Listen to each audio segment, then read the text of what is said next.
9 days ago, Charlotte Wilder was on top of the sports mountain. She was in her goggles. She had champagne in Boston. And then last night, she reported from what was the worst draft in any sport ever, while Chris, Mike, and even Taylor were at the club with the Panthers and the Stanley Cup. The Celtics had no such party when they were in Miami. There was no Larry O'Brien trophy in the Atlantic Ocean. Are you feeling jealous and like the basketball championship was a long time ago, Charlotte? First of all, thanks for having me on, Danny. I heard some people in that room say, Jeremy Taché, that was really fun last night. That was not super fun. Didn't have a super good time. In fact, I'm actually mad at the draft because, as you said, Danny, I was on a high last week. I was so happy. Everything was so great. I've since crashed. I had the dopamine come down.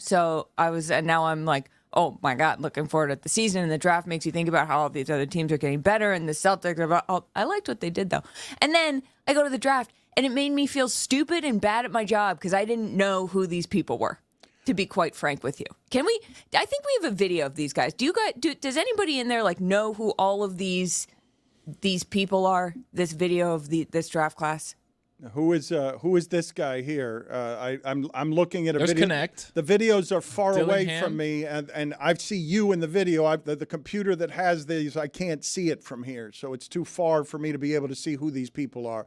I'm not getting There's very Bob. good footage. Thank you. Reed Shepard. Oh my God, Jared. There's the guy from Duke. Jeremy's guy. Yeah, okay. The kid from Keyshawn George in the back from Miami. Reed Shepard looks like an accountant. Yes, he does. One guy's name is Furphy. You guys are doing a better job than I thought. Okay, was Alex Sarr in there somewhere? No. Yeah, he's right there in the back, right? Yeah, he's Is right that there. him? Donovan Yeah. Klingon, maybe? Yeah, Donovan Klingon. Okay, well, We I know guess names. I learned something last night. But heading into it, I didn't really know a whole lot of what was going on, and it was. I don't know, guys. We're in the basement. That's of good. Barclays. That's good I'm walking coverage, around. Charlotte. I appreciate it. Look. Oddball every day except for Monday. The analysis has to be better than that, Charlotte. And if it's not, you have to bluff your way through the communication better than that. You can't stumble through your words and then fall on your face. Okay. Well, what analysis specifically would you like? Well, you were Dan? around it. I would like analysis that wows me with I don't know, something beyond I don't know who these guys are either. Like I don't.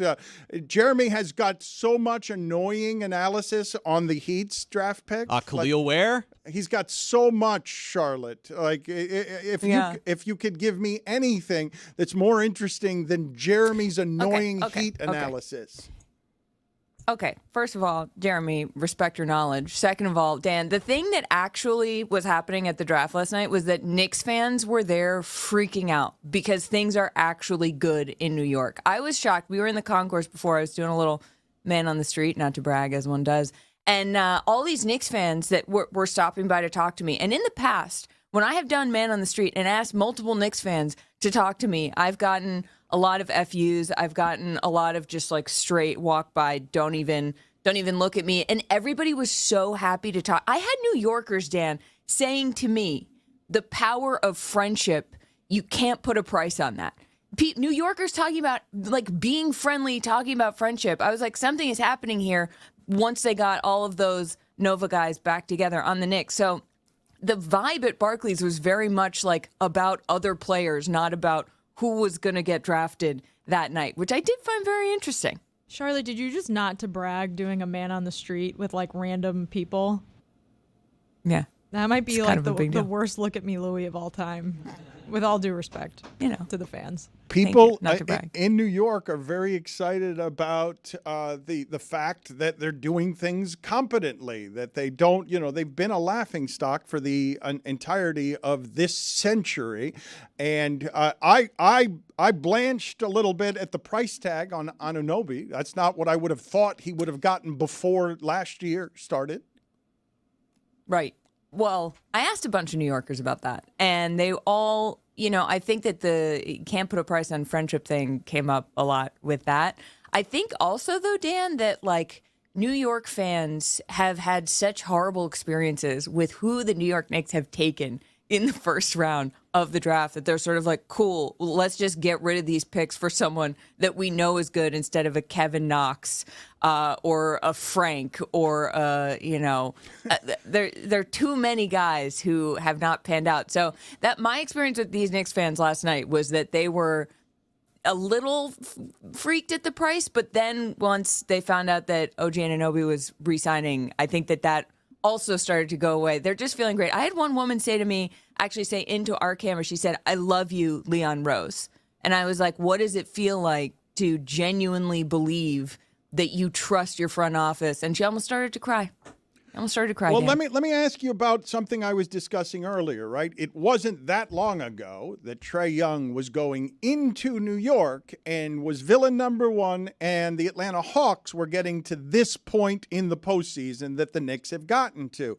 I said earlier in the show, for all the enthusiasm around the Knicks, I just watched Dallas beat 350-win teams in the West that I believe to still be better than the Knicks. And you do what with what I'm saying there? When I'm saying that there were 3 teams I just watched Dallas beat that I still think are better than the Knicks, but the Knicks are now the second best betting favorite in the league to win the title because people are looking that favorably on Bridges. I can't believe that that's how high the Knicks have climbed in the last couple of days. I don't believe it. Like, it's a fact, but I don't believe it. I don't believe that that's a real thing.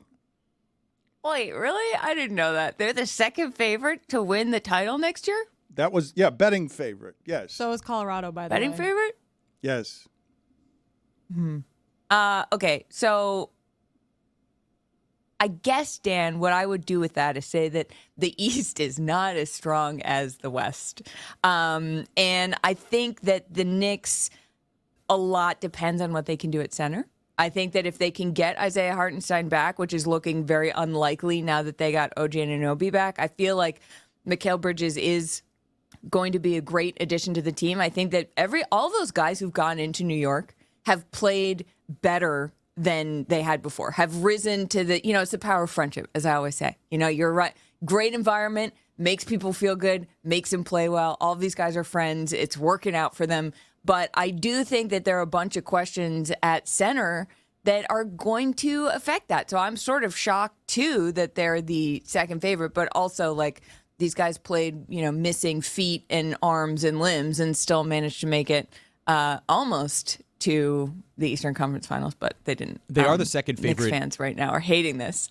In the Eastern Conference, they're the second favorite, Dan and Charlotte, or Danny and Charlotte. But the Thunder and the Knicks are tied for third best odds. It goes Celtics, then the Nuggets, and then the Thunder and the Knicks. So 2 orange and blue teams. Well, you're using the correct odds, Jeremy. I'm going to send you. You're going to tell me what the source was on this that I got sent. I just texted it to you because the correct odds are the ones from DraftKings. So I had odds that are incorrect because the only ones that matter are DraftKings odds.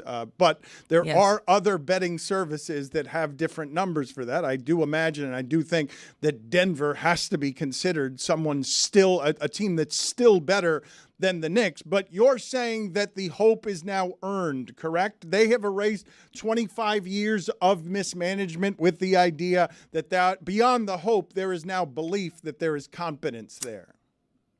Yeah, I don't know if they've erased it, Danny. Listen, this is a very interesting situation to me here because if you have a team that has exceeded expectations, but you're still like, I don't know if they're going to do the thing. If they win a title, all is forgiven. All is forgiven. If they just keep getting close after years of not getting close, when do fans get fed up with getting close? So I think that they need to get close before fans get fed up with close because they are not yet close. Like the second round, right. The second round does not. The second round is better than not the first round, but the second round isn't yet close. They got beat by Indiana.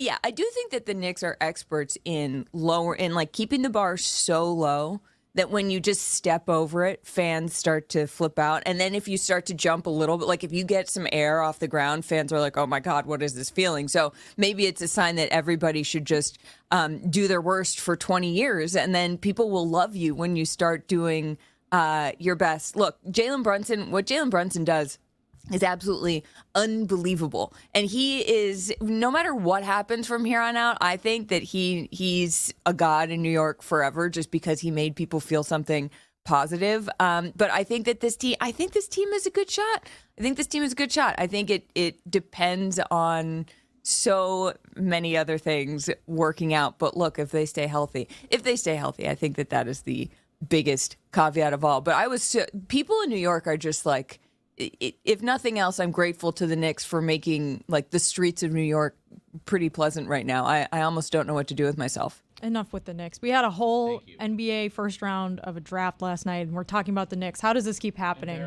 Charlotte, do you have any overall NBA draft takeaways other than you didn't know any of the players, and most of us didn't really either? And that's why we're talking about the Knicks, by the way. They did transactions. There's got to be something, with Dan. players we know. I'm asking an NBA expert. Please give me something here. Yeah. I mean, I think that it's always the sexier names are what I'm like, oh, what, the Knicks? Fun, cool. I think that I'm worried about the French. That's what I'll say. I'm worried about the French. I think that in a few years, the French national team. Are you guys worried about the French? Let me pose a question to the room. Are the French in a basketball sense scary? They had a good night. No? They had a good night, and they've got that extraterrestrial that that is going to grow into the most dominant player in the sport if he doesn't get hurt. I just think in a couple years, Alexander Sarr, Zachary Risacher. Look, they're coming for us. We have to be ready. We have to be vigilant.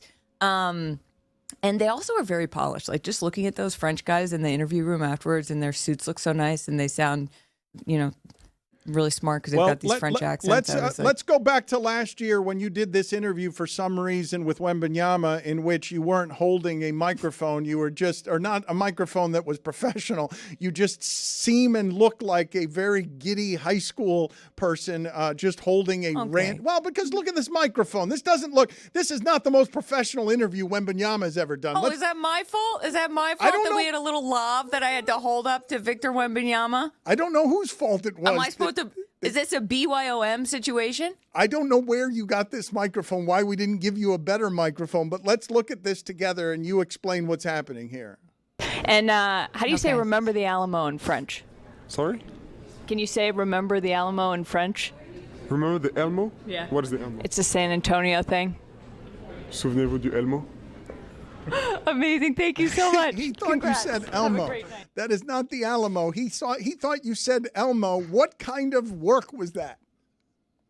That work was being like, do you remember the Alamo? And he's like, I don't know what that is because I've been in America for like 2 seconds at this point. Dan, I waited outside the men's bathroom for Victor Wembanyama to come out so that I could interview him. That was not giddy high school energy. That was me flipping out because I was like, this feels invasive. This guy's just trying to get to draft night, but also like content is king. And look how far I had to reach. No, I don't even know if I could hold up a proper microphone for that long. I think it's good I had a lav. This freeze frame is wonderful for a number of reasons. Will you guys look at the look of confusion on Wembanyama's face as Charlotte Elmo. as Charlotte thrusts The Elmo? the full extension of her arm and that tiny microphone into his confused face. Yeah. I didn't get any of that last night, Dan. I didn't corner any tall Frenchmen by the restrooms. I probably should have tried harder. You were as obsessed as we were with Tommy DeVito's agent when he became famous last year, Sean Stellato. He was with the Pope here recently, and we have some footage somehow of him. I don't understand this, of him giving the Pope a football. Tommy DeVito's agent really has made it to the top of sport and religion by giving this football to the Pope. How does this happen? What is happening here? There's an old Italian children's storybook. If you give a pope a football, he'll ask for a helmet. And then if you give him a helmet... No, look, I don't know. This guy's everywhere. Sean Stellato is... Okay, thank you. Sean Stellato is like, he is still riding this high of Tommy DeVito having like 4 good games last year. I saw this on Instagram because I follow Sean Stellato. Remember when we interviewed him? That was fun. Yes. Anyway, I followed him on Instagram and he posted that and I was like, okay, well, he's reached his final form. Do you think the Pope has ever held a football before? Yes. Charlotte, my culture is not your content. My bad. Sorry. He's probably hold a football, but not a football. I think Jim Harbaugh was actually in the Vatican like 2 months ago. I shudder to think what that conversation was like. But did he give the Pope a football? I'm pretty sure the Pope has received several American footballs. Charlotte, how do you feel about knowing that in the NBA now there is a Nikola Jokic, a Nikola Jovic, and a Nikola Topic? Listen, Jeremy, don't let this go to your head. I retweeted your tweet about that. Oh my God, you did? Thanks, Charlotte. Yeah, you're welcome. I know. Once was again, not funny. to brag. Look, there's so many, and I like the Bojan Bogdanovic and Bogdan Bogdanovic and Boban Marjanovic. See, It's tough. You got to worry. What? It's tough. It's tough. Did you say stop? No, you're allowed to stumble over some of that. You are trying to say it quickly, and it's quite the tongue twister. I don't blame you for stumbling there. What do you guys think the I Pope? thought I did a pretty good job. What do you guys think the Pope wears underneath the robe? Like some Skims, Football maybe? pads. Skims. Yeah, like Under Armour. Skims. Like a partnership, like an influencer. Maybe some khaki shorts, like Jim Harbaugh. Like what's going on under there? They have garments, I'm pretty sure. Mesh shorts. Women's underwear. Now you're talking. That's una falta de respeto, I think. I just wanted to put that out there. I think that felt like una falta de respeto. It is. It is a falta de respeto is Spanish for it. That's a lack of respect, and that's indisputably a correct accusation to file at me. Yes, I'm just curious. It is. It is disrespectful for me to suggest that underneath the cloak and the repressions there is a freak screaming to get out. It is not respectful. You are correct. I'm Jewish, so I would like to be excluded from this whole narrative. You just saw it. You give a Pope a football. I would give a rabbi a football. I think more clergy should carry footballs around. I think it would be pretty funny if in the middle of a service, he's just like, Baruch atah Adonai, and go long, and just like chucks it into the. It's not an audience. What do you call it at a congregation? service? The crowd? A congregation. That might be it. Harbaugh gave him a helmet, by the way. So we need someone to bring over some shoulder pads next. Charlotte, So has he ever received a football before? Question still stands. Dalton Knecht fell in Connect. the draft. Sorry, I apologize. You're right. Dalton Knecht fell in the draft all the way to the Lakers. And so Yes. having an older player that is probably going to perform well right away in the league, combined with being a white guy on the Lakers, how much oversaturation in the media do you expect on Dalton Knecht? Haven't we already had it? I feel like all I've heard since the draft is about Dalton Knecht, which, to be fair, falling to 17, I do think that I thought he was going to go higher, but it is too perfect that J.J. Redick becomes the head coach of the Lakers, and there is a white guy who shoots threes, and he from a school in the South, and he's like, well, let's just run it back. If I can't be out there on the court, at least I can have someone as my proxy. But I do think, Jeremy, you're right. He's 23. He's going to play. He's going to play well. And then there are all these, I think the big takeaway from that video, besides, who are these guys that we played in the beginning of that draft class, is that they all look very young because they're all 18 years old. And 18, maybe I'm just old now, but I don't hate the idea They of look someone it. who's, Those look like right? a bunch of those photographs or the video that you just showed me looked like a bunch of high school kids is what it looked like very young children. Do you guys know that Yeah. the Pope shaves more than once every day? Up to 3 times a day. Really? Is that right? his face? That's what the internet's telling me. Can they not have facial hair? It's like the Yankees. You Yes, can only have a face. mustache. Oh, I'd love to see the Pope with a mustache. His face, asked Charlotte. At Le Batard Show, did you know that the Pope shaves 3 times a day? The background that you have there, Charlotte, it looks like a bathroom tile in a bad motel. I understand that there is something on it there. There's skyscrapers and skyline on it, but where are you? That looks like bathroom tile. I think it's supposed to be subway tile with a sepia-toned overlay of the New York City skyline across it, Dan. And what you can't see is a little bit higher. It says a Dan Le Batard with Stugotz. It says a Dan Le Batard with Stugotz in the subway font. Sean Connery? So I think this is supposed to be a subway situation. I don't know. I walked in and it was here, and I think whoever made it Did it really? Yeah, look at that. Keep look, I'm panning in a out, subway. please. I'm podcasting in a subway. Okay, keep panning out there. Whoever's handling that, keep panning out until it betrays her, and you see how flimsy everything around her actually is. Keep panning out. It looks good in keep here. panning out. Keep going further and further out. Keep going out so that people can see how it is that nothing that is behind her is actually real. That it's all fake. Charlotte. What? I'm in a subway right now. Can you hear the trains going by? It is a better background when we can see the NYC thing. Yeah, it is. Too bad we didn't do it that way. Charlotte, thank you for being on with us. We appreciate it. Oddball. Thanks, Danny. Every Always day a pleasure. except Monday. That was one too many Dannys. You crossed the line. Falta respeto. It was, Okay. it was one too many. Falta de respeto. The fifth beautiful. It's not nice to have someone call Shout you out to something the other Pope. than your name, is it, Dan? Be quiet, Iowa.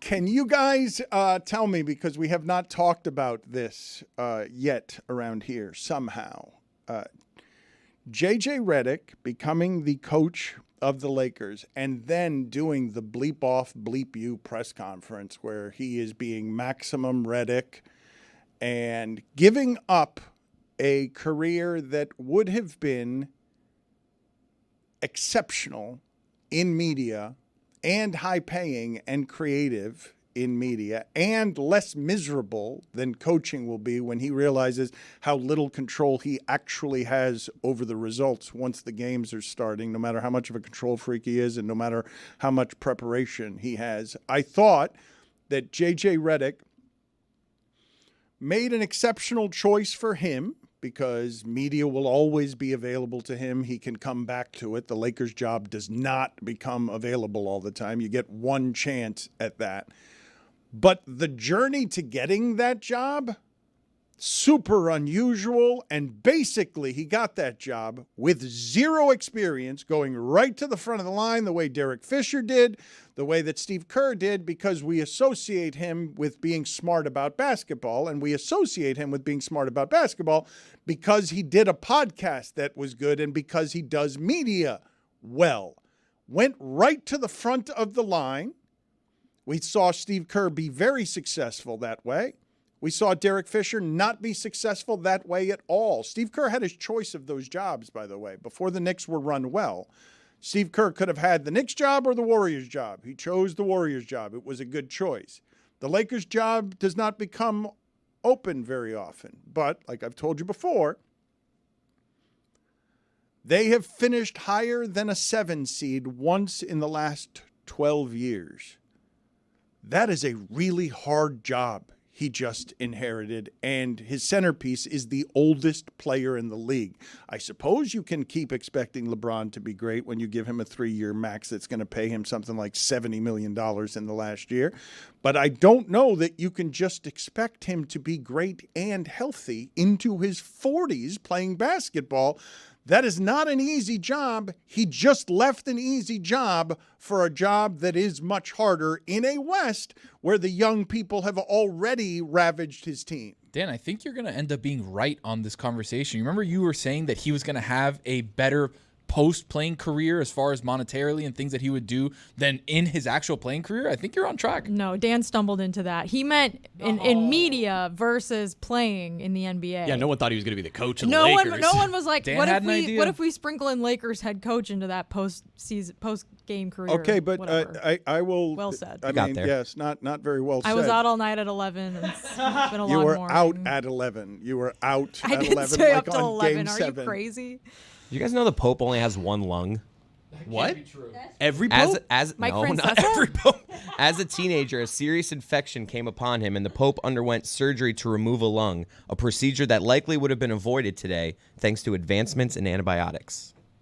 You're just reading about the Pope while we're doing the show? Spackling, Dano. How do you survive with one lung? He is going to make an extraordinary amount of money, but he just put on the shelf a multi-million-dollar property. Like his media job, he had one of the best seats courtside in the media, and his side project, he owned it. It was his. He didn't have to share it with anybody. I can't believe, honestly, that he's gotten a better job than the one he had.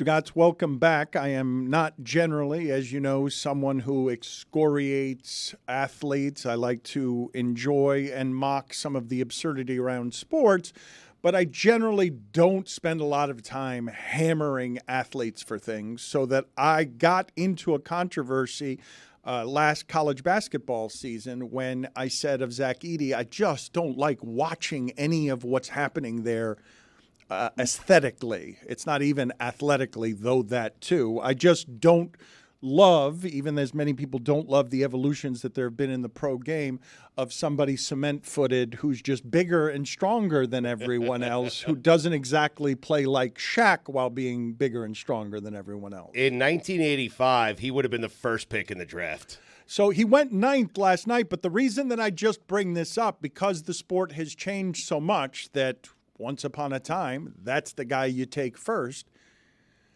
I saw that Florida has a commitment from a player who's 7'9". I saw on our Twitter account a woman in China who is 7'5". Are we making these people bigger than we've ever made them? Where are these things coming from that Wembanyama is somebody athletically who could do things at 7'4" that you've never seen? And I don't know if this 7'5" woman from China or this 7'9" kid at the University of Florida can actually play. But if you're 7'9" and you don't get injured, my guess is in basketball, you're going to have a modicum of success being a foot taller than any of the other people out there. Dan, have you seen the videos of this kid, Oliver Ryu, playing basketball? It looks fake. He's like head and shoulders and almost stomach bigger than everybody else, and he's grabbing the ball and just turning around and dunking it. It's like, is this AI? How come it's not happening in football? How come there's not one offensive lineman that's like 900 pounds?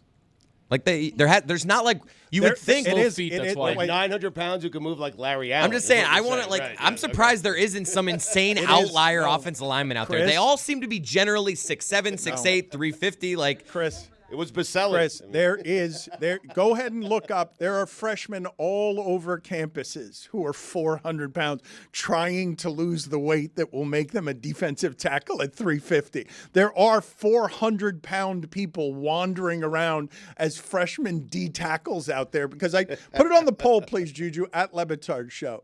Are we making human beings bigger than we ever have?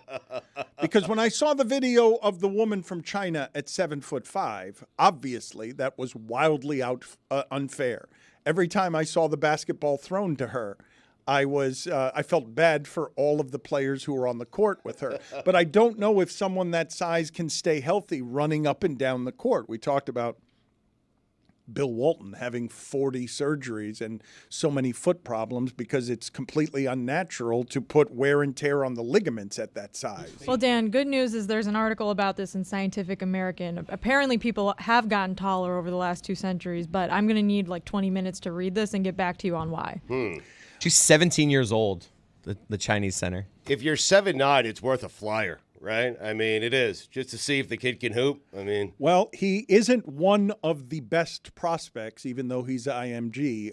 He's not as good as you might assume at 7'9", but yes, Florida is a good program, and he was coveted because I'm going to guess 7'9" and growing. If you're just getting to college, I'm guessing that 7'9". I don't know that he is necessarily. You can't keep growing. Dan, he's 7'9", Dan. He's 18. It's 3 inches from 8 feet tall. He's gonna put it on the poll, please, Juju, at Le Batard Show. Is the 7'9" freshman at Florida going to keep physically growing? It's impossible. What do you There's mean just it's no impossible? way. You get to college. 7'9", Dan. I feel like I don't feel like anyone has reached their maximum height by the time they've arrived at college. I believe I did. Freshmen physically. Were you this same height? Me too. I was taller. Yeah, I'm shrinking now. You were taller? Yeah. Because I think of college in metaphorical and physical ways as a time of growth. How tall were you as a freshman, as little Danny Le Batard?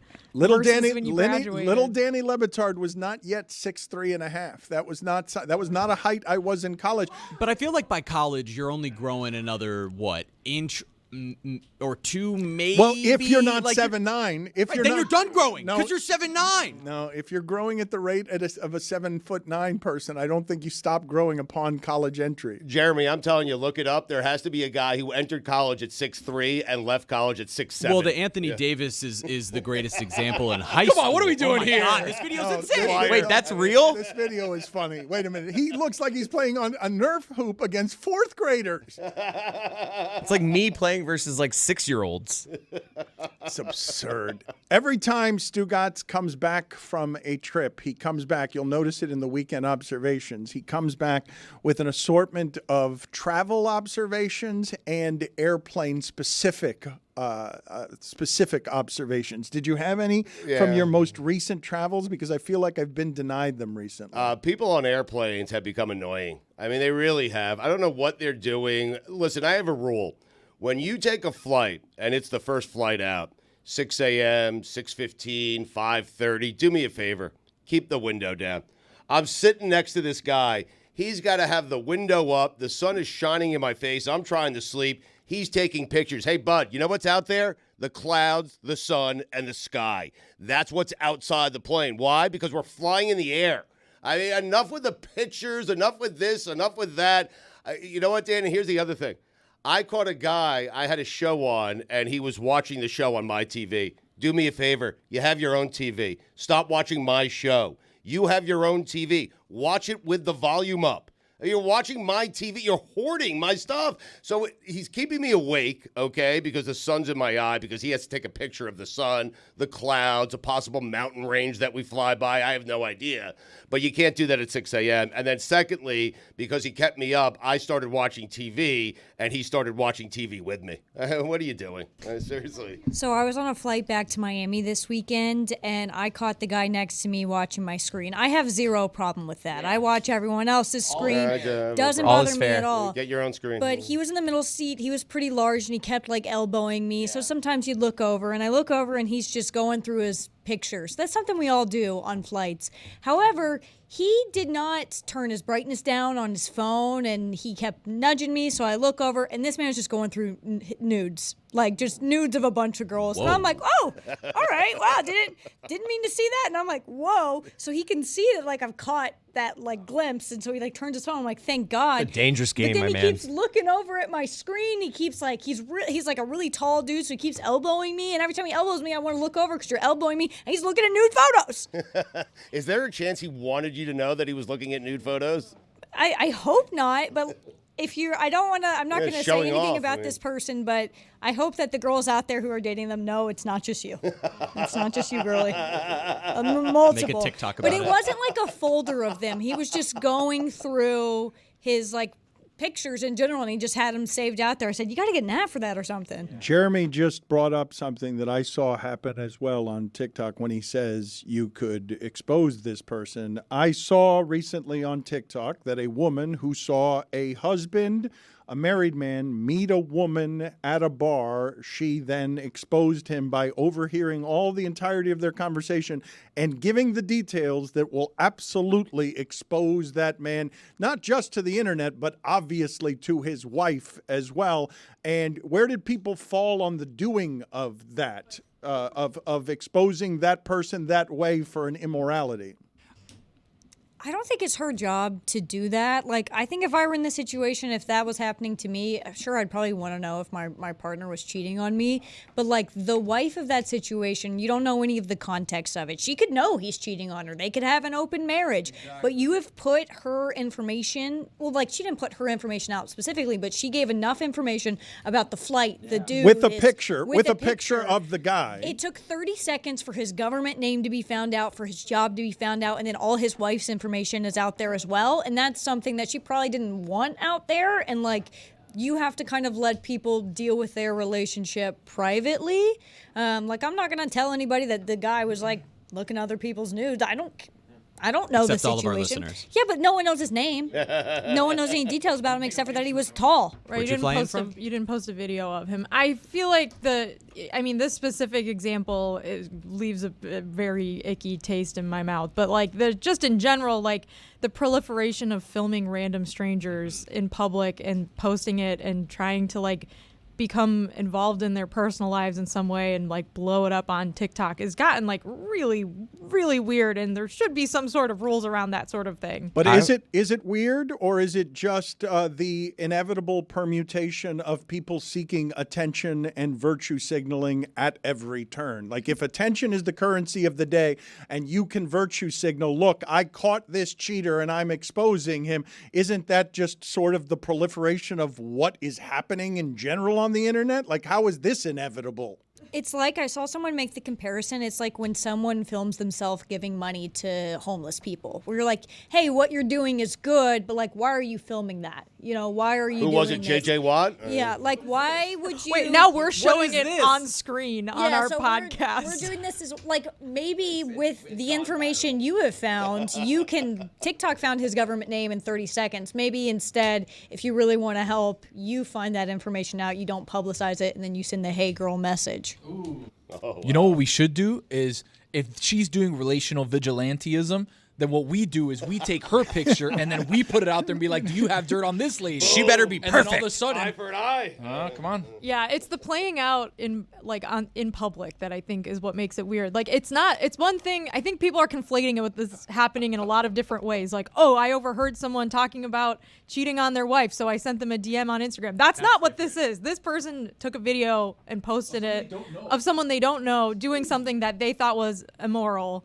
Not committing a crime as far as we are aware, not doing something. It's not a crime. Right. Like, not doing something I would say that's in the public interest necessarily. I would say that what she did is more criminal than what he was doing. His was an immorality. It's not against the law. I would say window up 6 a.m. should be a crime. I mean, seriously. Well, I don't agree with you on the idea of video sharing, though. Like, I feel like you can look at somebody else's television. That's allowed if you don't want to hook up all of your That's one of the most equipment. incredible things of any flight is going around, seeing who you're sitting next to and what they're watching. Like, if Stu, you're a couple seats in front of me, I'm like, I don't know what that show is. I wonder it's what always also, Sports Center. Yeah. Stugotz, I'm sorry. Window open for takeoff and landing. I need to know when I'm landing. So I was on a flight the other day. I had no idea where we were. I was trying to track it on my little screen, and I kind of like just got lost, didn't know when we were landing. All of a sudden we landed, and I gasped out loud because I didn't know what was coming. It was terrifying because the guy next to me had his window closed. I'm saying it's fine on the landing. I need to know as well. It's the takeoff I'm having issues with. It's 6 a.m. in the morning. 6 a.m. implies, That's morning. redundant. It's like Copa Cup. 6 a.m. in the morning. Copa here, Cabana there. I mean, enough with soccer. I don't believe that in the history of words being thrown together in the English language, I've ever heard relational vigilantism. I've given you bangers today. That Dan is a Le banger. Batard. Put it on a shirt. Bangers. It was a solid analyzation. I'm just saying I've never heard it before. I'm giving you credit for unprecedented word choices strung together. In the history of words being spoken and put together, I've never heard relational vigilantism put together. Thank you.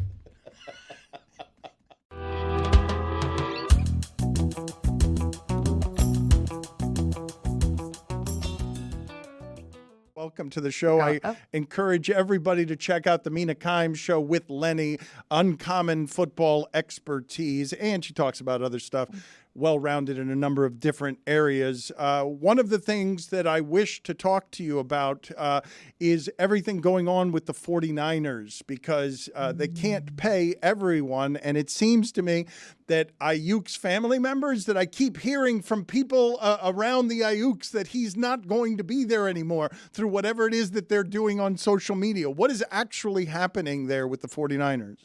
Well, first I'll say I hate trying. I mean, we on all of my shows at ESPN, we do stories based on the social media activity of athletes. Now, ex-athlete unfollowed the team, and he posted this, and he liked this angry tweet, and sometimes it turns out to be something. Stephon Diggs is no longer a Buffalo Bill, but a lot of times it's all for nothing. So I hate reading too much into it. I do think feelings get hurt in these drawn out public negotiations, and that doesn't necessarily indicate where the negotiations are actually going or how they're going to end. I believe that the Niners are going to keep Ayuk. I think they want to keep Ayuk. That's not based on reporting, although we've heard reports to that effect. But it's my opinion from a football perspective, because when you look at this roster and it's an all-star team on offense, Ayuk strikes me as more indispensable than some of the other players, particularly I think Deebo Samuel is the wide receiver they're more likely to move on from. Probably not this year. It would be next year, and then they would pay Brock Purdy, so they're kind of threading the needle there. But Ayuk is, I think, one of the best wide receivers in the NFL. I think he's a true number one. I think he's an incredible route runner. I think he can win at all three levels. He has great hands. And he brings something to that offense that really nobody else does on the team. He would produce more if he was in any other offense, not playing with the aforementioned all-star team. Whereas Deebo is incredibly unique, and I don't think anyone reproduces what he does. But the combination of Christian McCaffrey, the receiver that they drafted this year in the first round, Ricky Pearsall, to me, that felt more like, okay, we can at least approximate some of what Deebo does in terms of the carries, the work behind the line of scrimmage, some of the play action concepts over the middle of the field. There's nobody else on the roster who was a receiver like Brandon Ayuk. Wouldn't the majority of the audience think that Deebo Samuel is better, more important, and more valuable than Ayuk? He maybe was at one point, Dan, but I think we're sort of entering the downturn of we already have his career, in part because of how he's been used. This was a complaint of his. Receivers are not really meant to be used like to be given running back carries. You're taking an amount of punishment, contact that is very unique for that position. I think, he obviously is, I would say obviously, he has at points been more valuable from a fantasy perspective, from a counting stats perspective, production-wise. He's been more famous, and I think, we associate him so closely with that team. But I think that while he is one of the more unique players in the NFL and an absolute unicorn, I think just looking at this offense as a whole and the guys that they have, he is the player who is a bit more dispensable than Ayuk. Can we play for Mina the Al Michaels AI and get her thoughts on Al Michaels, the computer? Hi, Kelly. Welcome to your daily Olympic recap, your personal rundown of yesterday's most thrilling Olympic moments. Since you're a swimming fan, let's head right to the pool. Team USA secured a stunning victory in the men's 4x100-meter medley relay, smashing the world record. Over at the diving venue, Krista Palmer showcased resilience and skill, overcoming past knee surgeries to qualify for the women's springboard final. Meanwhile, a tough break for Canada's Pamela Ware as a failed final dive scored 0, ending her bid for the final. Check out these highlights from yesterday's action. Robot Al sounds bored with Al. That's worse than I thought it would be. I haven't heard it until this moment. I just saw the headline. I'm actually shocked how bad that sounds, because while a lot of AI, generative AI, is really terrible, I just watched that Toys R Us commercial, which was honestly hauntingly bad. Vocal AI has actually been pretty good. You hear it with a lot of music stuff, and they use it to replicate musicians, and it actually sounds pretty similar. I'm not saying it's good from an artistic perspective. That sounds terrible. I feel the same way about this, Dan, that I do a lot about AI in the creative space, which is I don't understand who or what it's for. It kind of, it reminds me a little bit about how CVS and all the drugstores started adding self-checkout over the last 5 years or so, even though nobody wanted it and everybody hates it. And it felt like they just kind of did it because they could do it. And now a lot of them are scaling it back. No, Tony, come on. You don't Absolutely like not. self-checkout. I go self-checkout. Every time I have the option to do it, I do it. CVS, Publix, Target, whatever it is. I want to just go through my stuff and do it because I do it fast. Okay, but the CVS in particular, their self-checkout thing is the worst. It is Awful. Constantly dinging at you. It's screaming at you the entire time you're battling with that machine. I just have to look at myself. The terrible angle on the security camera.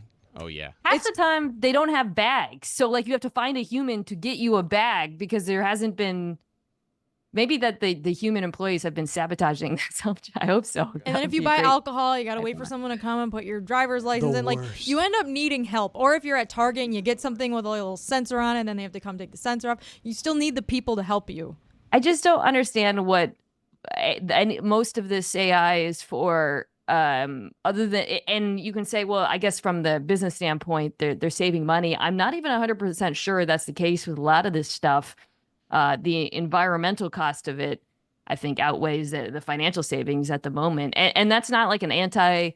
I think there's a lot of actual uses for AI, research, coding, things like that. But every creative output I've seen to this point has been totally useless and bad. So I don't know why.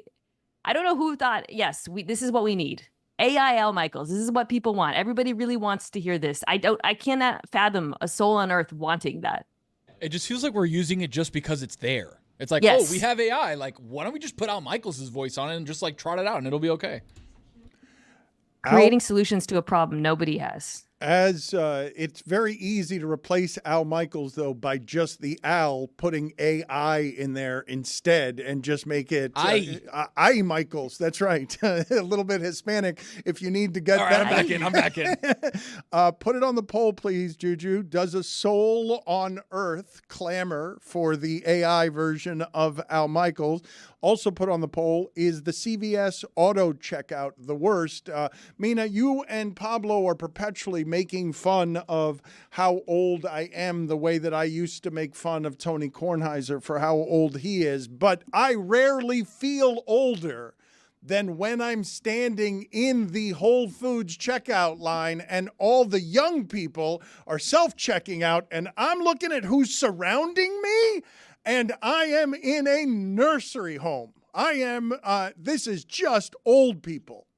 There's self-checkout. I haven't been to Whole Foods I actually think Whole Foods, the checkout is good because of their line system is so efficient. It actually gets you through very quickly. I would never self-checkout at Whole Foods. I go to that line system. One of the most unpleasant experiences in modern life is choosing the wrong line at the store. You get in the wrong grocery line, the other one moves fast, and you feel that cost. It just stings. Whole Foods, they put you in, and then they call out the number, and then this has been most of the Whole Foods I go to. They send you to the right one, which I find incredibly gratifying. I can pick a line with the best of them at a grocery store. No one's better than me. I can assess how many groceries you got. Okay, there's 3 people in line here, but this person in front's got 14 things. These 5 people all have 2 things, so I'm going to go in this line with 5 people. Little Gruden in there. I'm telling you, man. You got to look at the produce. That's why your self-checkout's the worst, by the way, at the grocery store. You're like, 40697. I try to be helpful. No container. It takes forever. I try to tell them what fruit it is. Like, this is asparagus. You don't have to put the number in. Or then you accidentally swipe something twice and you're double charged for it and you don't know how to do it and you have to find an employee and it's embarrassing because they walk over and they have to start over and they're punching buttons and the whole thing takes longer than it would if you just got to the line like a normal person. I'm self-checkout, though, because I just don't really like interacting with other people a lot of the time that I go to the grocery store. I'd just rather not see a human being, unless it's Trader Joe's, because the people at the checkout line at Trader Joe's are taught to flirt with you. And that feels really nice. You know what, though? I like it when the clerk, compliments my groceries. Oh, the best. Like, nice.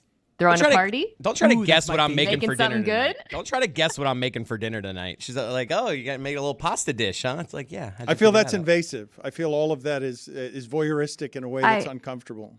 I met a guy at a party recently who works for OpenAI, and I was like, I have a bunch of ideas for things that are actually useful, not for making commercials, and I didn't call them to his face, but I said, okay, how about this? Tell me what you guys think of this use for AI. An app. You point it at your fridge, it scans the whole fridge and gives you a list of all of the things you can make with everything in your fridge. Oh, that's fire. There is a website that does that. No way. But you have to manually type it in. You have to type in what you have. He was like, that's overly facile. He's like, that's a waste of our efforts. And I was like, you know what's a waste of your efforts? Your commercials. Sorry, wow. Or I Michaels. I really do enjoy the idea of a pervert with a kink taking the job at Trader Joe's just because he wants to try and guess what you're making for dinner based on what it is. Ooh, a little steak and salad. Ooh, cilantro. Are you? Yeah, I do like a pervert just being employed doing nothing but making guesses about your ingredients. Or like a pickup artist who's like trying to get his new game. He's like a stand-up comic where he's got to play the little clubs, right, to see what's going on. Okay, this will work later tonight. You know what's a tragic side effect of being like a mom now and being in my late 30s is the feeling of disappointment you get when the clerk doesn't flirt with you, or when you buy alcohol and you don't get carded. It's kind of like that.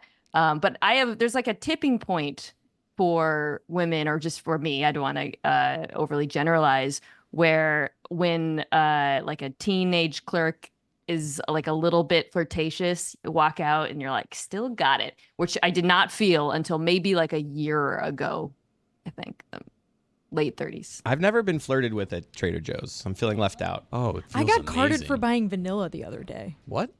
Put it on the poll, please, at Le Batard Show. Are the clerks at Trader Joe's trained to flirt with you? Also, please, I know I said nursery home instead of nursing home. I put myself in a house full of babies instead of Or flowers. Instead of plants. Instead of Joe Biden. I'm sorry, Mina, you were going to say something? Would you be flattered if an AI clerk flirted with you? Yes. Like her? Any guy? Chris. Oh, the Just Joaquin empty Phoenix sounding. movie. Yes, Just like, yes. oh, your eyes are nice. Yes, I love the smell of nachos on your breath. Mina, what are you watching these days? Because I asked you yesterday if you had seen the Celine Dion documentary, if you had seen the Kevin Spacey documentary. They just asked you about the Dallas Cowboys documentary. You're always watching interesting things. Have you gotten a hold of The Bear yet? I think the better question is, why are you watching the most depressing content in the world? Your text was like, have you seen the Celine Dion documentary? Oh, it's brutal. So heartbreaking. It really is. I was getting ready for my next South Beach session. I'm trying to get into shape by being properly sad before I start. You have like a filter for the most depressing content on earth. I am excited for The Bear. I love The Boys. Season 4 of The Boys is back. I think it's really good. I find that show to be one of the more consistently entertaining things like out there right now. I just think it's so fun to watch. It's a little bit on like, I guess, obvious sometimes with the allegory and what it's sending up, but that doesn't really bother me because it's just so entertaining. I really like trashy crime procedural shows, and I am really liking the new Jake Gyllenhaal, the Presumed Innocent on Apple TV. This guy, I mean, come on. Mina, what is this guy doing? Not going to let that out. It's the number one show on Apple, that one. Is it? Yes. Yeah, Tony, every like 15 minutes, his character just gets worse and worse. You're like, are you kidding me? You were what? I don't want to spoil it for anyone. What was that word? Yeah. Wire? We're enjoying that. But I'm excited for The Bear. I can't believe the new season of The Bear is out already. It feels like those Scott Turow, James Patrick, like they keep just turning them out, and usually you have to wait such a long time. Like the Dragon Show, which I also watch, I feel like we had to wait 4 years or something for a new Dragon Show. Is there anything Amazon has made with its studios better than The Boys? Because I associate that as a higher quality of what it is that they're making there than some of the other things. And it's that good. It's not even, I'm not even indicting the rest of what Amazon is doing. But what is second place on the best creative thing that Amazon regularly makes? They've got all of the money in the world, obviously, to make things. That's a big budget production. When I discovered The Boys, I was like, wow, how does it almost was my introduction in general to Amazon streaming, to see something that big hidden behind a paywall. Yeah, it's actually, you kind of argue the same with Apple, right? They make all these shows and it seems like nobody actually watches them. Like I'm always trying to bring up Apple shows in conversation and nobody seems to have heard of half of them because I don't think it's because of the quality of the show. They spend a ton on them. I think a lot of it is just a lot of folks don't actually subscribe to the service and don't want to add another one. Amazon, everybody has because so many people have Prime, but I think that they've spent a lot of money. I've read a lot of articles about this. And just haven't had hits like, Netflix and Max. I know they did the big Lord of the Rings show. The Wheel of Time, was Rings the of big Power one. And was yeah, pretty good, Mina. I don't know. There's some smaller Amazon shows. Oh, Fallout, I know people really love. I haven't watched that excellent. one. Fallout was really good. The set design, like the story, like everything's been really good. The League of Their Own reboot was good, but then they canceled it after like one season. Didn't know about that one. First of all, The Boys spinoff, Gen V, was actually excellent. You don't have to watch it to watch The Boys, and you probably have to watch The Boys to watch that. But I thought that was really well made. I thought the Mr. and Mrs. Smith reboot was strangely good. I didn't think it would be good. It's the Donald Glover, Maya Erskine, who's an actress people say looks like me, who does not look like me at all. I found it to be like actually really well written and funny, and I thought they had excellent chemistry. There are 2 Amazon shows that I constantly recommend to people that nobody has watched. I just talked about this on the podcast. One is the show Patriot, which is one of my favorite shows of all time. It's about a depressed spy. It was 2 seasons. And then the other is a show called Counterpart, where J.K. Simmons, it's a science fiction show, plays a man who discovers that he has a counterpart in a world that's exactly the same as our world, but slightly different. They had a major pandemic there. That also was 2 seasons, both excellent. Fleabag. I forgot about Fleabag. That's my mistake. That's a great one. It is the most critically acclaimed thing that Amazon has done. It has received a lot of different kinds of awards. Put it on the poll, please, Juju, at Le Batard Show. Does Mina indeed look like Maya Erskine? Does she? No. Does she? Put it on the poll. You can vote if you want to. I saw that you voted earlier. You think there's a worse candy than candy corn and black licorice? You had a nomination. I put up Red Hots, which I think are disgusting. And sometimes I'll eat them by accident, like if I'm just rifling through like a candy thing and opening it and not really paying attention. And bleh, I hate that. I hate when I'm trying to get cherry or strawberry and I get cinnamon. When I get fooled by the jelly beans, that's a terrible feeling. Surely that's happened to all of you. Tell me that's happened. Happens all the time. Oh, I accidentally ate a Snickers. The popcorn jelly bean. Ooh. Mina, the Travis Kelce Taylor Swift story is being commemorated by Hallmark in a movie I think that's being called Holiday Touchdown, a Chiefs love story. Your thoughts on everything that is happening with Taylor Swift and Travis Kelce that, crescendos here with Travis Kelce in a tuxedo with his friends going on stage and carrying his beloved off the stage in an act of romantic chivalry. I don't think that the movie is about them, unless I am mistaken. I read a short plot. I think if it was about them, it would be legally a little bit contentious. But I think it is tapping into the fact that the Chiefs have, because of this relationship, God, that video is weird, become such an incredibly large brand, which is hilarious to say about a team that has the best quarterback in football and is now really kind of a dynasty. But it is because of this. I find it fascinating. Anytime we do Chiefs content, put out Chiefs anything, now it's reaching this much bigger audience and people care about everything related to the Chiefs more purely because of the Taylor Swift aspect, which is fascinating.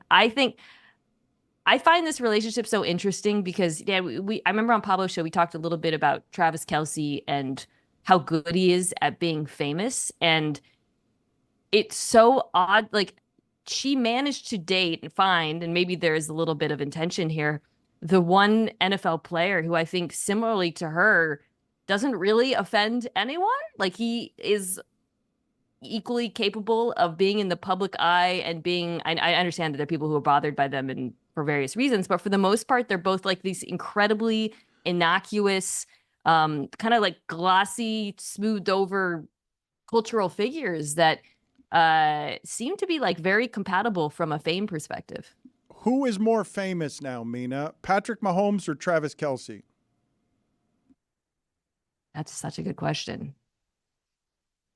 Is it Travis Kelce? It has to be Travis Kelce. I don't think it's close. All of Taylor Swift's fans know who Travis Kelce is, and intimately. They know him so well to the point where, like you mentioned, this movie is not even about their story. It's just the Chiefs now throwing their brand on top of this story. It's about, I think, a fan engagement director falling in love with a fan, and there's some sort of story around Christmas doing that. But Travis Kelce's so big. I saw someone tweet it yesterday that he's going to be the next person doing those movies like Vin Diesel and The Rock did, but not the action ones, doing the movies like those children's football movies or babysitting movies, because he has that type of charisma as this big, goofy dude. and he wants it. I think that's Yep. kind of what I was hinting at here. Like, it in some ways, you could have like almost a reverse Notting Hill, or I get it is in the Notting Hill, where like, oh, what is it like to date the most famous person in the world? It strikes me that he just seems so, and I'm not questioning their relationship. At this point, I think it seems to be very real. But like, he was more ready for this than arguably any football player on earth. He has said he wants to be a Hollywood personality. He wants to be in movies. He seems to want to be famous, but his desire to be so is not aggravating, at least to me personally. Like, he wants to be famous. He's ready to be famous, but he doesn't seem thirsty. And I guess it doesn't bother me at all. He seems to be like, it's like she could not have picked the more perfect NFL player to be her partner in all of this. The thing that made me notice that Travis Kelce wanted some of this that I didn't realize that he wanted wasn't him just going up to Stugotz whenever it is that he saw Stugotz trying to figure out how he could get into podcasts. But it's when I was watching on Netflix some sort of space show, the name I don't know of, John C. Reilly and somebody else, and there as one of the astronauts is Travis Kelce. And I'm like it was before he became obviously this kind of famous, but it was strange to see it. It was years ago, and I was like, what is he doing? Like, why is he doing this? It's a bit part. And yes, he very badly wants to be famous, has taken an exceptional route toward getting it, because he's going to have any number of opportunities. If you think Jason was coveted this offseason, wait till Travis becomes somebody who starts post-career stuff. But everything we're describing, I feel like should be annoying, but isn't. Do you guys disagree with me? I don't find anything about him I find his personality to be totally fine, and he seems affable. Like, typically, if you have someone who's like very obviously, arguably overexposed, and I don't think even Kelce fans would disagree with that, or Chiefs fans, he's literally everywhere, who wants to be famous. Like, typically when those qualities I feel like would belong to an athlete who really gets on a lot of people's nerves, I find him to be totally pleasant, maybe neutral to people. I don't feel like it would be surprising to me if a lot of people dislike him.